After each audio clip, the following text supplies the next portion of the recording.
Hello everyone, welcome to my another mini blog. এখন বাজে সন্ধ্যে 7:30 মতো। আমরা যাচ্ছি রাজহাটি। আমি মিমি আর মা বেরিয়েছিলাম। অনেক আমাদের দেখে বায়না ধরছে, আবার ওর মাকে সময় টেনে নিয়ে যাচ্ছে।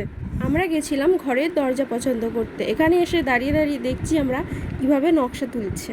তারপর ওখান থেকে চলে গেছিলাম পেটুক বাবুতে।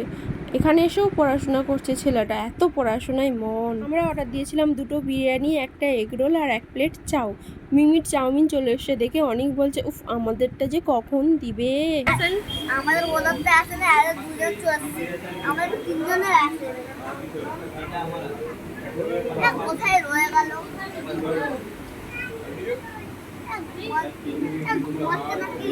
ওর অর্ডারটা যখন এসে ওর মুখটা শুধু দেখো আনন্দে। হ্যালো গাইস, এই দেখো আমাদের মাংস,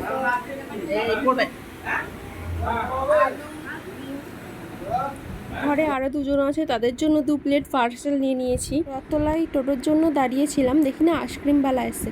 কাকিমাকে বললাম আইসক্রিম খাবো, বলতে কাকিমা একটা করে সবাইকে আইসক্রিম কিনে দিল। আজকের মতো এখানেই, টাটা।